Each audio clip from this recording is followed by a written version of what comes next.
नमस्कार हिंदुओं, ओम नमः शिवाय। आज की शिव पुराण की कथा अत्यंत पवित्र और आनंद प्राप्त करने वाली है। जो कोई शिव शक्ति को हृदय में बसाकर इस कथा को सुनता और अथवा पढ़ता है, उसकी संपूर्ण मनोअभिलाषा पूर्ण होती है। तारक दैत्य जब देवताओं को अत्यंत दुख देने लगा, तब ब्रह्मा जी, विष्णु जी और अन्य सब देवता कैलाश पर्वत में जाकर शिव जी की प्रशंसा और स्तुति करने लगे। वे बोले, हे शिवपति, हिमाचल आपका बड़ा भक्त है। उसने आपको परब्रह्म जानकर इच्छा की है कि अपनी पुत्री आपको देकर मुक्ति प्राप्त करे। अस्तु आप इस प्रस्ताव को स्वीकार करें और आपके और शक्ति के मिलन से ही देवताओं के दुख भी दूर होंगे। देवताओं की यह विनती सुनकर शिवजी हंस दिए और उन सबको अत्यंत प्रसन्न कर विदा किया। इसके पश्चात वे अत्यंत सुंदर ब्राह्मण शरीर धारण कर, हाथ में श्वेत रत्नों की माला पहने, मस्तक पर तिलक लगा, गले में शालग्राम की मूर्ति डाल, उत्तमोत्तम वस्त्र धारण कर, वैष्णवी वस्त्रों से भूषित हो, अति चतुरता से हिमाचल के घर गए। हिमाचल सह परिवार उनके आदर के लिए उठ खड़ा हुआ। पार्वती ने उस ब्राह्मण रूप की बड़ी भक्ति से पूजा की। उन्होंने पहचान लिया था कि ये शिव ही हैं। ब्राह्मण ने आशीर्वाद देकर कुशल क्षेम पूछा। तब हिमाचल ने उनसे पूछा, हे महात्मान, आप कौन हैं और किस कार्य से आए हैं? ब्राह्मण रूपी शिवजी ने उत्तर दिया, मैं ब्राह्मण हूँ और मैं पर्यटन करता रहता हूँ। मैं अपने गुरु की कृपा से तीनों लोकों को पहचानता और सब बातों को जानता हूँ। जो भी मनुष्य तीनों लोकों में कोई भी काम करता है, मैं उसे अपने मन में ही जान लेता हूँ। ब्राह्मण ने कहा, हे राजन, तुम्हारी ये प्रबल इच्छा है कि पार्वती का विवाह शिवजी के साथ हो। मैं तुम्हारे भले के लिए ही चाहता हूँ कि तुम ऐसी रूपवती गुणवती कन्या को ऐसे बुरे एवं निर्गुण व्यक्ति को क्यों देते हो, जिनकी सेवा संपूर्ण सृष्टि, देवता, मुनि, दैत्य, सिद्ध आदि सब करते हैं। उन विष्णु के ही साथ इसका विवाह करना उचित है। इस विषय में अपने भाई बंधुओं से परामर्श ले लो। यदि तुम यह कहोगे कि पार्वती को शिव के अतिरिक्त अन्य पति स्वीकार नहीं है, तो ये बात स्पष्ट है कि रोगी को कुपथ्य ही बाता है, कोई गुणकारी औषधि रुचिकार नहीं लगती। और यह कहकर ब्राह्मण रूपधारी शिव वहाँ से चल दिए। उस समय हिमाचल के नेत्रों से दुख और चिंता के अश्रु बह चले। तब मैना ने हिमाचल से कहा, हे स्वामी, मेरी बातें सुनो, जो अंत को अच्छी फलदायक होंगी। आपको यही उचित है कि सब पर्वतों को बुलाकर उस ब्राह्मण के कथन के विषय में अवश्य पूछें, क्योंकि उसकी बातें सुनकर मुझे बड़ा संदेह हुआ है। जब तक यह बात स्पष्ट न होगी, मुझे बहुत ही भय बना रहेगा। आप भी ब्राह्मण की बात पर अच्छी तरह विचार करें। यदि आपने ऐसा नहीं किया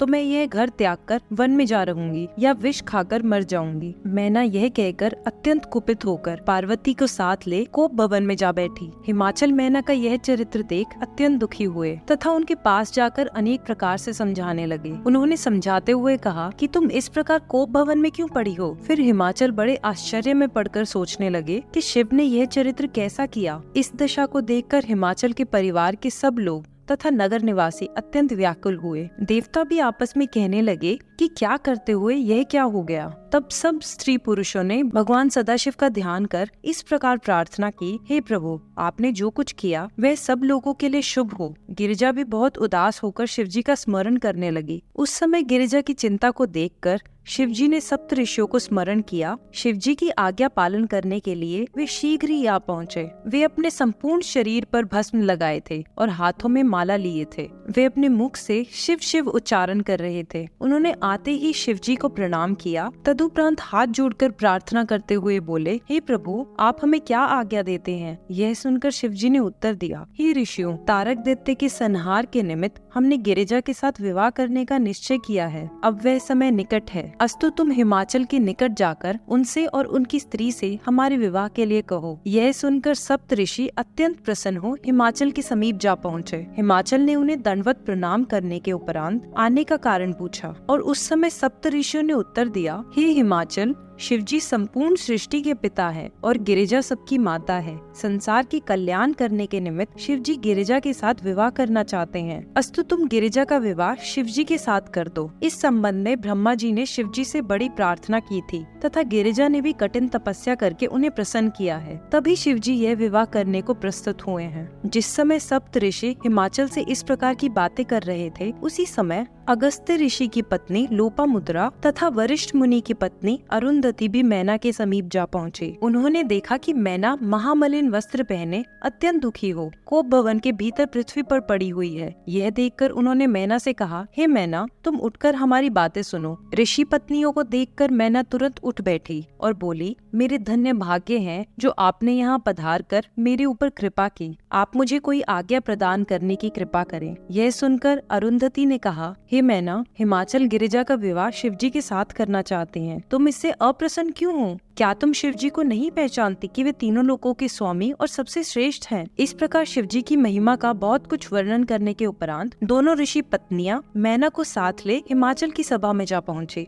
वहाँ पहुंचकर मैना ने सप्तऋषियों को प्रणाम किया। फिर वह अपने पति के चरणों का ध्यान धरती अरुंधति के समीप बैठ गई। उस समय सप्तऋषि ने हिमाचल से इस प्रकार कहा, हे हिमाचल, तुम्हें उचित है कि अब तुम अपनी बुद्धि को स्थिर कर शिवजी के साथ गिरिजा का विवाह कर दो। शिवजी को अपना जमाता बनाकर तुम सर्वश्रेष्ठ पद को प्राप्त करोगे। देखो, इस संसार में तारक नामक दैत्य अत्यंत उपद्रव कर रहा है। उसका वध करने के निमित्त ही शिवजी ने विवाह करना स्वीकार किया है। अस्तु, तुम देवताओं का कार्य पूरा करने के लिए इस कार्य में विलंब न करो। यह सुनकर हिमाचल ने हाथ जोड़कर उत्तर दिया, हे ऋषियों, मैं आपसे एक बात पूछना चाहता हूँ कि वे संसार से विरक्त, वनवासी, अवधूत तथा अशुभ वेशधारी हैं। भला मैं ऐसे व्यक्ति के साथ अपनी कन्या का विवाह कैसे कर दूं? इस प्रकार के वर को कन्यादान करने से पिता नरककामी होता है, क्योंकि विवाह मैत्री और वैर बराबर वाले से ही करना चाहिए। इसलिए मैं शिवजी के साथ अपनी कन्या का विवाह नहीं करना चाहता। हिमाचल की बात सुनकर अरुंधति ने उत्तर दिया, हे राजन, वेद के अनुसार 3 प्रकार के वचन होते हैं। एक ऐसा होता है जिसको सुनने में ऊपर से तो आनंद होता है, परंतु वास्तव में वह आनंद का नाश करने वाला होता है। दूसरे प्रकार का वचन सुनने में भी अमृत के समान होता है और उसका अंत भी शुभ होता है। तीसरे प्रकार का वचन सत्य धर्म से वशीभूत होता है। अस्तु, हम बीच वाले वचन का आश्चर्य लेकर तुम्हें समझाते हैं कि शिवजी संपूर्ण संसार के राजा तथा सबके स्वामी हैं। वे निर्गुण तथा सगुण दोनों रूप वाले हैं। कुबेर के समान धनपति उनके सेवक हैं। ब्रह्मा, विष्णु और हर उन्हीं के तीनों गुणों द्वारा उत्पन्न हुए हैं और गिरिजा तो सनातन काल से शिवजी की शक्ति है। अतः तुम्हें उचित है कि तुम गिरिजा का विवाह शिवजी के साथ कर दो। ऐसा करने से तीनों लोकों में तुम्हें यश प्राप्त होगा तथा संपूर्ण देवता तुम्हारे वशीभूत हो जाएंगे। यदि तुमने ऐसा नहीं किया तो भी यह निश्चय रखो कि गिरिजा तो शिवजी को अवश्य प्राप्त करेगी ही और तुम्हें व्यर्थ ही संताप उठाना पड़ेगा। अब विवाह के शुभ मुहूर्त को केवल 7 दिन शेष रह गए हैं। उस दिन तुम गिरिजा का विवाह शिव के साथ कर देना। इस प्रकार समझाते हुए सप्तऋषि 3 दिन तक वहाँ ठहरे। तब हिमाचल ने उनकी बात मानकर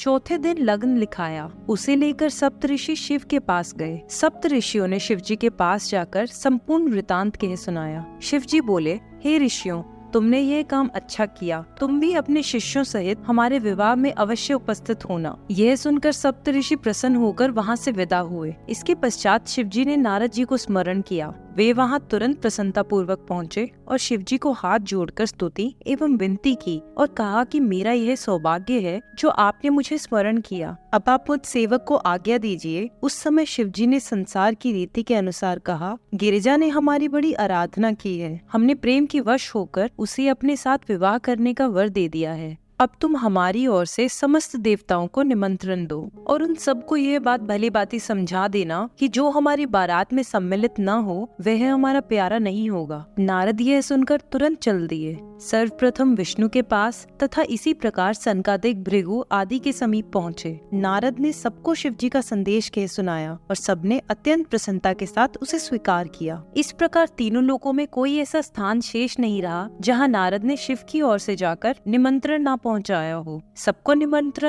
निमंत्रण देने के पश्चात नारद जी शिवजी के पास लौट आए और उनकी स्तुति करते हुए बोले, हे महाराज, आपके निमंत्रण को ब्रह्मा, विष्णु एवं संपूर्ण सृष्टि ने बड़ी प्रसन्नता के साथ स्वीकार किया है। इसके पश्चात नारद शिवजी की आज्ञा से वहीं रह गए। नियत समय पर ब्रह्मा, विष्णु, सनकादिक, लोकपाल, इंद्र आदि, अग्नि, धर्मराज, वरुण, कुबेर, पवन, ईशान, दिक्पाल, सूर्य, चंद्रमा, ज्वालामुखी आदि देवी देवता तथा मुनि कैलाश में अपनी समस्त सामग्री, परिवार, स्त्री, गण, सेना तथा सभासदों को लेकर आए और अपने पद के अनुकूल बैठे। विष्णु और ब्रह्मा शुभ लगन पर शिवजी के पास आए और प्रणाम के पश्चात उनसे बोले, हे प्रभु, अब तो चलने का समय आ गया। शिवजी ने उसी समय बारात की तैयारी की आज्ञा दी। उनके आदेश अनुसार सब अपने को वस्त्राभूषणों से भूषित करने लगे। चारों ओर ध्वजा, पताका, चवर आदि शुभ सामग्री स्थापित हुई। देवताओं की पत्नियां मंगल गान करने लगी। उस समय की शिवजी की सुंदरता का वर्णन नहीं किया जा सकता। शुभ मुहूर्त में शिवजी महाराज बारात सहित चले। नंदी, भैरव आदि भी अपने गणों सहित उनके साथ हुए। शिव की उस बारात में असंख्य सेना चली। शिवजी ने सर्वप्रथम डमरू बजाया। इसके पश्चात वे बारात के साथ चले।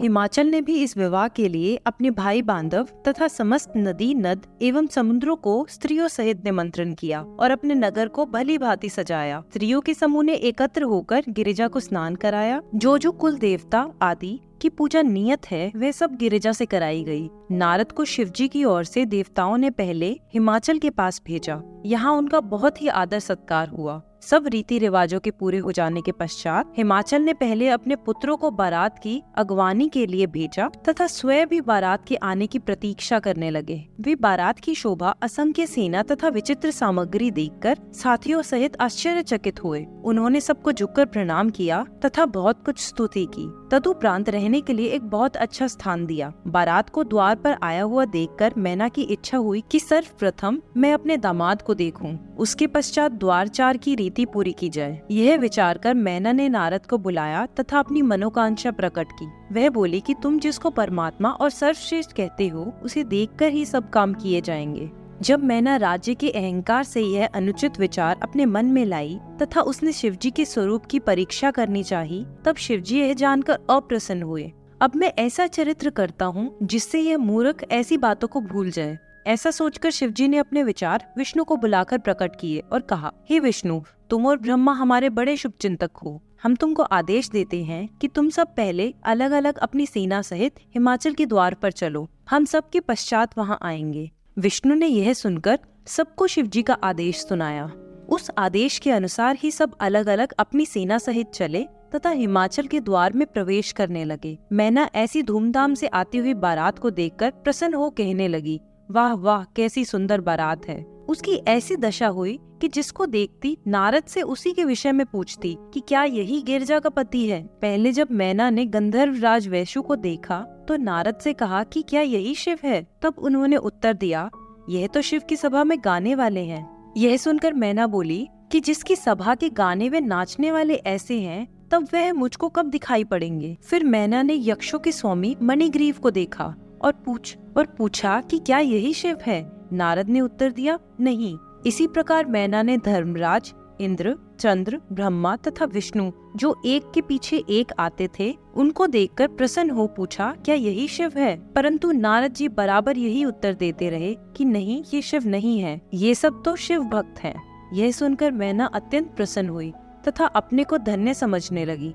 वह समझी कि हमारा कुल तो कृतार्थ हो गया। इस प्रकार मैना के सब दुख दूर हो गए। मैना ने नारद जी और गिरिजा की बहुत प्रशंसा करते हुए कहा कि मैंने अब तक शिवजी को नहीं देखा। इतने में शिवजी सम्मुख आ गए। तब नारद ने मैना से कहा, यही शिवजी हैं, यही गिरिजा के पति हैं, इन्हें अच्छी तरह देखो। मैना ने शिव को अच्छी तरह देखा, परंतु शिव की माया से उसके नेत्र ऐसे हो गए कि उसकी दृष्टि में संदेह उत्पन्न हुआ। उस समय उसको शिवजी का दल ऐसा दिखाई देने लगा जैसे कि ये सभी भूत प्रेत आदि हैं। कईयों के तो हाथ ही नहीं थे तथा कई के बहुत से हाथ थे। मैना ऐसा दल देखकर बहुत भयभीत हुई। उस सेना में शिव को बैल पर चढ़े, त्रिनेत्र, चंद्रमा तथा मुकुट धारण किए, हाथों में डमरू, त्रिशूल और सब शस्त्र लिए, कंठ में हलाहल की शामता तथा शरीर में सर्प लिपटाए हुए देखा। उस समय नारद ने मैना से कहा कि अब तुम इधर उधर क्या देखती हो, शिव का रूप क्यों नहीं देखती। जब मैना ने शिव का ऐसा रूप और वैसी सेना देखी तो वह भयभीत होकर अत्यंत दुखी हुई और मूर्छित होकर धरती पर गिर पड़ी। सबको अत्यंत खेद हुआ। सब लोग औषधि आदि का उपचार कर मैना को चेत में लाए। फिर मैना नारद से बोली, हे नारद, तुझे धिक्कार है, तूने मेरी कन्या का जीवन नष्ट कर दिया। यह अवधूत मेरी लड़की के साथ विवाह करने के लिए भूत प्रेतों की सेना लेकर आया है। मेरा और हिमाचल का जन्म वृथा हुआ। सप्त ऋषियों ने भी मेरे साथ धोखा किया है। यह कहकर मैना गिरिजा से बोली, हे पुत्री, तुमने वन में जाकर ये क्या काम किया। हंस के स्थान पर कौवा लिया, सूर्य से मतलब ना रखकर जुगनू से मनोरथ चाहा, घी अच्छा ना लगा और रेहड़ी के तेल से रुचि हुई। तुमने यज्ञ की भस्म को दूर कर चिता की भस्म लगाई जो विष्णु और अन्य देवताओं को छोड़कर शिव के लिए तप किया। यह सब मेरे कर्मों का ही फल है। मैंने बड़े प्रेम से पुत्री के लिए तप किया था, परंतु ऐसा दुख देने वाला फल तथा ऐसा भयावना स्वरूप मुझको प्राप्त हुआ। यह कहकर मैना बारंबार पृथ्वी पर गिरकर मूर्छित होने लगी। कुछ देर पश्चात मैना को जब चेत हुआ तो गिरिजा की ओर से आंखें मूंद कर दिख दिख कहने लगी। वे बोली, मुझे दुख है कि तुम मर न गई। हिमाचल ने भी नारद के वचन पर इतना विश्वास कर बहुत बड़ी मूर्खता की। अब मैं क्या करूं जिससे मेरा यह दुख दूर हो। मैना ऐसे वचन कहती हुई रो रो कर धरती पर गिर पड़ती थी। यह देखकर सब आनंद दुख में परिवर्तित हो गया। तब देवता आदि वहाँ बहुत प्रकार से मैना को समझाने लगे कि तुम यहाँ क्या करती हो, जो इस प्रकार इस शुभ अवसर को अशुभ किए देती हो। यह सुनकर मैना ने जो कुछ मन में आया देवताओं को बुरा भला कहा तथा दिक्पाल आदि को वहाँ से उठा दिया। अंत में हिमाचल ने वहाँ जाकर मैना को बहुत समझाया और कहा, संसार के स्वामी और पिता शिव मेरे द्वार पर आए हैं, सो तुमको ऐसा अनुचित कार्य नहीं करना चाहिए। देखो, एक बार पहले भी शिव जी मेरे यहाँ अवधूत स्वरूप धारण कर आए थे तथा ऐसे नाचे गाए थे कि स्त्री पुरुष सब अधीर हो उठे। उन्होंने यहाँ ऐसे ऐसे रूप दिखलाए थे कि उन्हें देखकर मैं और तुम दोनों ने ही गिरिजा को उन्हें देना स्वीकार कर लिया था। इस प्रकार हिमाचल ने अनेक उदाहरण देकर मैना को समझाया, परंतु मैना के मन में कुछ न आया। जब मैना की यह दशा देखकर गिरिजा बोली, हे माता, मैं शिवजी के अतिरिक्त और किसी और के साथ विवाह नहीं करूंगी। यह बात किस प्रकार हो सकती है कि सिंह का भाग सियार प्राप्त करे। यह सुनकर मैना क्रोधित हो उठी। जब मैना का क्रोध शांत न हुआ अपितु वह और बढ़ता ही गया, तब विष्णु स्वयं वहाँ मैना को समझाने के लिए गए। विष्णु जी ने वहाँ पहुंचकर मैना को समझाते हुए कहा, हे मैना, तुम शिव को नहीं जानती हो। वे सबसे बड़े, सबके स्वामी तथा अनादि हैं। उन्हीं से प्रकृति, पुरुष, सनकादिक, मैं और ब्रह्मा आदि सब उत्पन्न हुए हैं। वे और मैं उन्हीं की सेवा करते हैं। अनेक स्तुति करने के पश्चात विष्णु जी ने फिर कहा, सबको शिव जी में और शिव में सबको समझो। जिस प्रकार एक शरीर अनेक प्रकार के वस्त्र धारण करता है, उसी प्रकार शिव जी को भी समझना चाहिए। शिव जी की भक्ति बड़ी आनंददायक है। मैं उन्हीं की शक्ति से सब कार्य करता हूँ तथा उन्हीं के तप से मुझको चक्र प्राप्त हुआ है। सब देवता शिव जी की सेवा से ही अमर हो गए हैं। विष्णु जी शिव जी के गुणों का इस प्रकार वर्णन करते हुए कहने लगे कि शिव जी का तप बहुत सरल है। उनके अनेक रूप तथा असंख्य लीलाएं हैं। जिस प्रकार तुमने तब अनेक रूप देखे थे, उसी प्रकार अब उनके भयानक स्वरूप को भी देख लिया। जो मनुष्य किसी को कुछ देने के लिए कहे और अंत में अपने वचन का पालन न करके उसे न दे, उसके बराबर और कोई पाप नहीं। अब तुम उठो तथा अपना काम करो। शिव जी तुम्हारा कल्याण करेंगे। मैं तुमसे सत्य कहता हूँ कि शिव जी गिरिजा का विवाह अवश्य होगा। विष्णु के मुख से इस प्रकार के पवित्र वचन सुनकर मैना को कुछ डाढ़स हुआ। तब वह उठकर लज्जा पूर्वक विष्णु से बोली, आपने मुझको समझाकर बड़ा धीरज बंधाया, परंतु मैं अपने मन से विवश हूँ। वह बात को समझकर भी समझने की शक्ति नहीं रखता। मेरा हृदय यह कार्य करने को नहीं चाहता। यह सुनकर विष्णु जी ने नारद से कहा कि तुम शिव जी के पास जाकर निवेदन करो कि वह मैना के हृदय से अपनी माया को खींच ले, जिससे मैना अपनी यथार्थ दशा को प्राप्त करे और गिरिजा का विवाह हो सके तथा सब मनुष्य प्रसन्न हो जाएं। नारद विष्णु जी की आज्ञा पाकर शिव जी के चरणों में पहुँचे तो शिव जी विष्णु जी की इच्छा जानकर अत्यंत सुंदर हो गए। उन्होंने एक मुख, दो नेत्र, चंपा के फूल के समान शरीर का रंग तथा सब प्रकार से मोहक रूप धारण कर लिया। उन्होंने अपने शरीर को उत्तमोत्तम रत्न एवं जड़ाऊ वस्त्रों से भूषित कर लिया। अग्नि के समान चमकते हुए मस्तक पर चंदन, कस्तूरी, अगरू, कुकुम, इत्र आदि लगाए। मणि से जड़ी अंगूठियां हाथों में पहने तथा नेत्रों में काजल लगाया। उस समय समस्त संसार की सुंदरता एकत्र होकर शिवजी स्थित हो गई। जो परब्रह्म आदि मध्य अंत रहित तथा सृष्टि उत्पन्न करने वाला है, उसने ऐसे रूप से प्रकट होकर कैसी कैसी लीला की। नारद ने शिवजी का ऐसा सुंदर स्वरूप देख अत्यंत आनंद मनाया। नारद स्तुति करने लगे और मैना से बोले कि हे मैना, अब तुम शिवजी के रूप को देखो। तब मैना ने शिवजी के रूप को देखा और अत्यंत प्रसन्न हुई और फिर चारों ओर प्रसन्नता छा गई। देवता उच्च स्वर से जय शिव कहने लगे। अप्सराएं नृत्य करने लगी। उस समय मैना भी बोली, यह हमारा परम सौभाग्य है। इसके पश्चात शिवजी संपूर्ण बारात के साथ हिमाचल के द्वार को चले। वे लोग संसार में बड़े भाग्यशाली हैं जो शिवजी की भक्ति करते हैं। शिवजी की भक्ति तीनों लोगों को भाग्य से ही प्राप्त होती है। मैना ने अत्यंत प्रसन्न होकर शिवजी की आरती उतारी। गिरिजा ने भी अपनी माता से छिपकर शिवजी को देखा। उनका जैसा सुंदर स्वरूप गिरिजा को दिखाई दिया, उसकी प्रशंसा नहीं की जा सकती। गिरिजा ने सुंदर स्वरूप को देखकर प्रणाम किया। तब हिमाचल ने कुल तथा रीति के अनुसार बड़ी प्रसन्नता एवं धूमधाम के साथ सब रीतियां पूरी की। द्वारचार के पश्चात गायन, नृत्य तथा अनेक प्रकार के आनंद मंगल होने लगे।